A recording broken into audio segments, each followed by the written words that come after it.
I don't buy it for a second, Ed, I'll be honest with you. I really think that there's so much misinformation. We've never really seen anything like it. I mean, I've been covering wars now for 35 years, and I have never seen people with their nails done in the Ukrainian flag, right? I mean, we're being corralled into this box where we either have to hate Vladimir Putin and believe everything evil that's said about him and love Ukraine, and there's no in between. And that reminds me a lot of, you're either, you know, a white supremacist, or you go with the Democrat narrative on everything under the sun.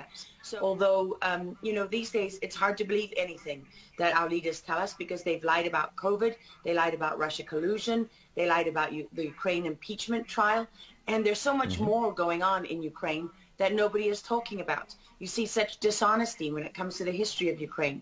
You see dishonesty when it comes to the Azov battalion, which is funded by the US and NATO. I mean, you can find pictures of them online holding up the NATO flag and the swastika at the same time. Their own emblem contains the black sun of the occult, which was a Nazi SS emblem.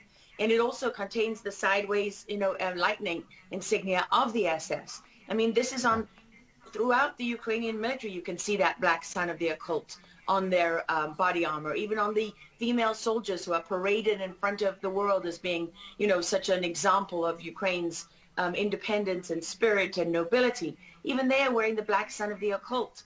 And, you know, the White House wants you to believe, well, this doesn't matter, it's just a small number of troops. It's not true. The Azov battalion has been murdering its way through eastern Ukraine. Yeah. We don't want to admit this. This was why Crimea voted for independence. This is why Crimea wanted to be with Russia, because we in the media, in the Western media and in the West, won't acknowledge the reality of what's gone on. Western Ukraine backed the Nazis. It was a headquarters for the Nazi SS. The CIA under Allen Dulles actually gave immunity from prosecution to the Nazis of Ukraine from the Nuremberg trials.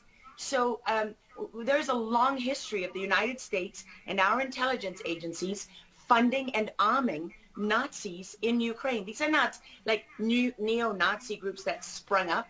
These are the actual Nazis from the Second World War, who, if you go back to the Nuremberg trials, said that they were planning for a 1,000-year Reich. And so you have to really wonder, as you look at this, when you know that the CIA sponsored the color revolution in Ukraine in 2013 and 14, that they selected Ukraine's leaders, go to Victoria Nuland's leaked phone conversation where she and the U.S. ambassador are deciding who can lead Ukraine.